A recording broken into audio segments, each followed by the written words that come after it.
Ayon nga sa AFP, 'di ba? Handa silang lumaban ipagtanggol ang ating bansa kung sakali mang merong mananakop kahit walang tulong ng mga bansang kaalyado natin, mga tol. Eto, meron tayo ulit panonooring video mula rito kay John Reps. Gaano na nga ba kalakas ang sandatahang lakas ng Pilipinas at kakayanin nga ba natin, mga tol, na ipagtanggol ang ating bansa laban sa mga mananakop, halimbawa laban, mga tol, dito sa China kahit na walang tulong ng anumang bansa? Japan, Amerika, ang pinaka talagang kaalyado natin na meron tayong MDT o yung Mutual Defense Treaty is yung Amerika. So, panoorin natin itong video to, pero bago natin to simulan, huwag mong kalimutan mag-subscribe kay John Reps. Click mo na rin ang notification bell, mga tol, at sana mag-subscribe ka na rin dito sa ating YouTube channel kung trip mo yung mga ganitong klaseng reaction video and commentary. Huwag na natin patagalin pa, panoorin na natin to.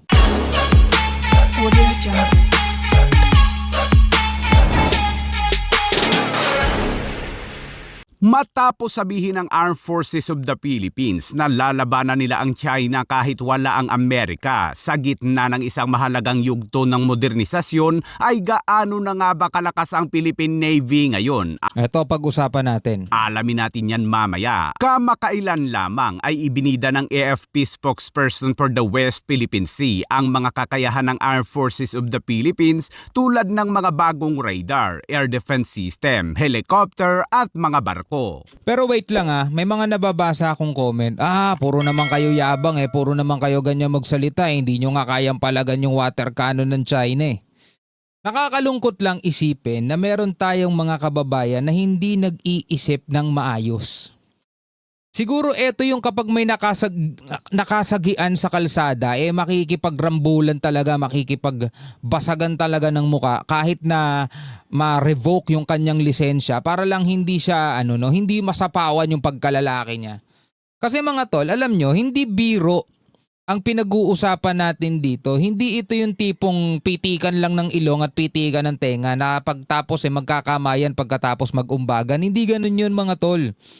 Bago lang ba kayo sa internet o hindi ba kayo nanonood ng balita kung ano nangyayari ngayon sa Middle East?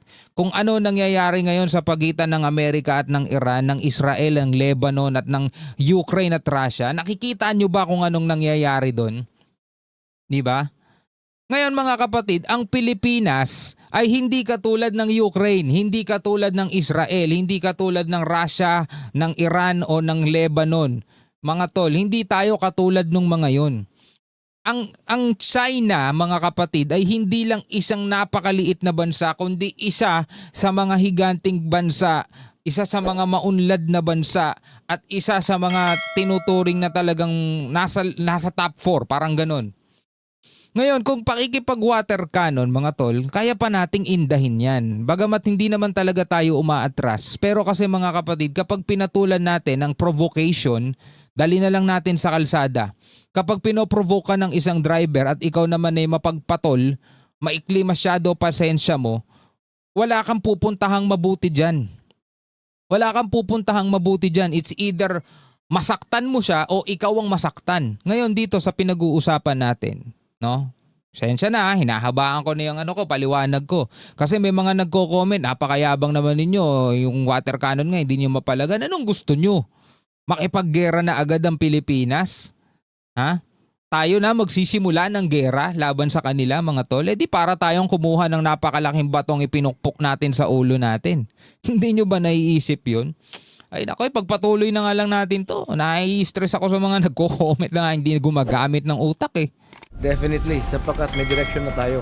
Mas powerful na radars. We need to know what's out there. Hindi lamang land-based sensors o radars, merong air-based, may ship-based, may space-based. Barko, maraming bago.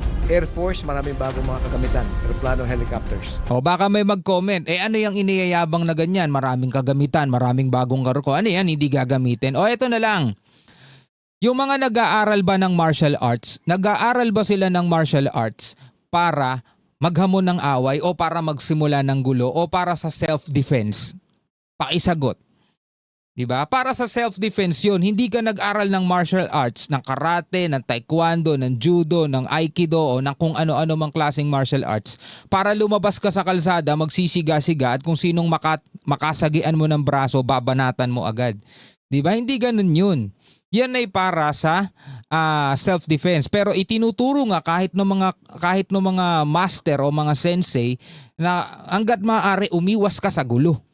Kasi dalawa lang yan. It's either ikaw ang mapuruhan o siya mapuruhan mo. Pareho kang talo nun. So dito rin mga tol, gagamitin ito ng Air Force natin, ng AFP natin, ng Navy natin kung kinakailangan na. Okay? Kung kinakailangan na.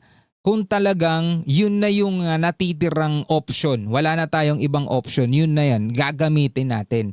Pero hindi ibig sabihin na meron tayo mga ganitong klaseng sandata, napakaangas na natin, water cannon tayo ng China tapos maikipag-ano na tayo agad sa kanila, di ba? Ngayon mga tol, pwede namang sabihin ng iba, bakit hindi na lang natin sila i-water cannon mga tol? Kasi nga tinututulan natin yun tapos gagawin din natin yun. Di ba nga tinututulan natin yun na dapat hindi gumagamit ng water cannon ang isang Coast Guard sa kapwa barko dahil hindi naman yan pang save ng lives, hindi yan ang trabaho ng Coast Guard. Ang trabaho ng Coast Guard is to save lives daw, to protect. Di ba? Bakit yung ibang bansa ginagamit nila yung mga ganyang mga bagay sa ibang bansa? Kasi nga mga tol, kung sakasakali nga na sila ay mapasabak, mas malaki ang budget nila kaysa sa atin. Ang hirap naman magpaliwanag. Sige, tuloy natin to. Under the current administration, modern equipment, more capable, yun ang critical doon. And their supportive package. Kasabay ng paglipat ng focus ng AFP sa external ay patuloy din ang pagpapalakas nito kabilang ang pagbili ng mga bagong barko. Ngunit gaano na nga ba kalakas ang Philippine Navy o ilan na nga ba ang mga barkong pandigma nito sa kasalukuyan? Ang Philippine Navy ay nasa gitna ng isang mahalagang yugto ng modernisasyon, bagamat malayo pa rin ang layo nito sa kapasidad ng mga malalaking world power. Ang puwersa ng Philippine Navy ay maituturing na mas credible at handa kumpara noong mga nakalipas na taon. Kung Totoo naman. balikan natin ang taong 2013, ang Philippine Navy sa kabuuan ay mayroon lamang 29 na mga barko tulad ng patrol frigates na BRP Gregorio del Pilar at BRP Ramon Alcaraz. 2013 to baka sabihin nyo 29 lang pala barko natin. 2013 yan nakalagay na. 2 landing ship na BRP Laguna at BRP Benguet. Sa logistics support naman ay mayroon itong BRP Bacolod at BRP Dagupan. Sa patrol corvettes naman ay mayroong 11 ang Philippine Navy na BRP Rizal, BRP Quezon, BRP Emilio Jacinto, BRP Apolinario Mabini, BRP Antemio Ricarte, BRP Miguel Malvar, BRP Magat Salamat, BRP Sultan Kudarat, BRP Cebu, BRP Pangasinan at BRP Iloilo. Sa large patrol craft naman ay mayroon itong BRP Emilio Aguinaldo at BRP Antonio Luna. Sa fast attack boat naman ay mayroong 8 ang Philippine Navy at may nag-iisa din itong escort destroyer na BRP Raha Humabon. 2013 yan Sa ating agenda ng mabuting pamamahala, malinaw ang pahiwatig natin ngayon sa buong mundo. Ang sa Pilipinas ay sa Pilipinas. At kaya nating pumalag at ipagtanggol ang sarili tuwing may sisindak sa atin sa loob mismo ng ating bakuran. Ngayon, yung 2013, ganyang karami mga barko natin. Imagine gaano karami ang barko ng China noong 2013 at kumpara 2026. Mga kapatid, 13 years. 13 years mga tol, 2026. Gaano na ngayon karami ang barko ng China? Gaano karami ang barko ng Pilipinas? Nakahabol ba tayo? Pumantay ba tayo man lang? Kahit pumantay man lang kaya kumonti man lang ba ang distansya? Layo pa mga tol. Meron silang mga aircraft carrier, meron silang mga submarine. Tayo magpahanggang ngayon, wala pa rin tayong submarine. Ang gusto natin, maramdaman ng Pilipino ang seguridad at kaligtasan nasaan man siyang panig ng bansa o mundo naroon. Ilan sa mga barkong ito ng Philippine Navy ay wala na o nagretiro na sa serbisyo dahil sa kalumaan. May mga nagretiro pa. Ngunit ngayong 2026 dahil sa ginawang modernisasyon, ang Philippine Navy ay mayroon na mga bagong barkong pandigma na nagtataglay ng mga bagong sistema tulad ng mga Jose Rizal class guided missile frigate na BRP Jose Rizal at BRP Antonio Luna. Ito yung mga bago. Malvar class guided missile frigate na BRP Miguel Malvar Alvar at BRP Diego Silang. Yan, mga bago yan. Sa OPVs naman ay nasa serbisyo na ang 2 sa 6 na Sulaiman class, ang BRP Raha Sulaiman at BRP Raha Lacandula, ang 3 Mariano Alvarez class na BRP Mariano Alvarez, BRP Valentin Diaz at BRP Ladislao Diwa, at nariyan din ang bagong corvette na BRP Conrado Yap. Habang nadagdagan naman ng 9 ang fast attack boat ng Philippine Navy, ito ang mga Acero class mula sa Israel, pati na ang 2 landing ship na BRP Davao at BRP Tarlac na baka bago matapos ang taong ito ay madadagdagan pa ito dahil ipinasilip na ng Indonesia ang puspusang paggawa sa isa pang LPD ng Philippine Navy. Ngayon, masasabi man nating mahina pa rin ang puwersa ng AFP. Kumpara natin sa 2013 mga tol, di hamak na mas malakas, mas moderno mga tol yung karamihan ng ating mga barko ngayon. Pero yun ba'y sapat na para tayo mag-angas-angas pa rin? Hindi gawain ng Pilipinas yun mga tol. Andiyan dyan yung mga barkong yan hindi para magsimula ng gulo. Alam din ng mga kasundaluhan yun di ba? Sabi nga nila hindi naman tayo sasagawa ng drill para mag-provoke o magsimula ng gera kahit kaninong bansa. Ang atin ngang foreign policy, 'di ba? Friends to everyone, enemy to none, 'di ba? Kumbaga nandiyan lang 'yan para protektahan ng ating bansa kung sakasakali na talagang dumating ang puntong ayaw din naman natin mangyari, at least meron tayo. Kumbaga sa mga sundalo, sa mga pulis, meron silang mga barel sa tagiliran, hindi para manakit ng kahit na sino. Yun ang tama. Kaya dapat talaga inaalis sa posisyon yung mga pulis na mga may katungkulan na umaabuso sa kanilang sandate. Andiyan yan mga tol to protect.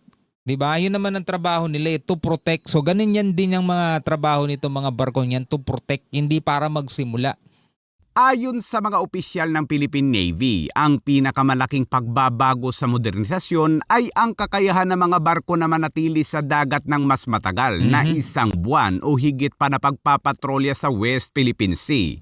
Hindi lang daw mga barko ang focus ng Philippine Navy, kundi pati na rin ang kakayahang makita ang mga nangyayari sa ating karagatan tulad ng paggamit ng mga unmanned system o autonomous underwater and surface vehicles mula sa Amerika para mapabuti ang pagbabantay umano sa ating mga teritoryo. Bukod pa dyan ay pinalalakas din ng Philippine Navy ang kakayahan laban sa mga submarino gamit ang mga AW159 Wildcat helicopters na may mga advanced sensors at weapon system. Sa mga dati nating video ay marami ang nagkukorek dahil AW109 daw ang gamit ng Philippine Navy at hindi daw AW159. Ang AW109 ay isa lamang utility helicopters na dala-dala ng mga Malvar class, habang ang mga AW159 anti-submarine helicopters ay dala-dala naman ni Jose Rizal at ni General Luna.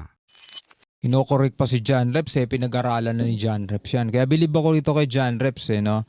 Ngayon mga tol, eto.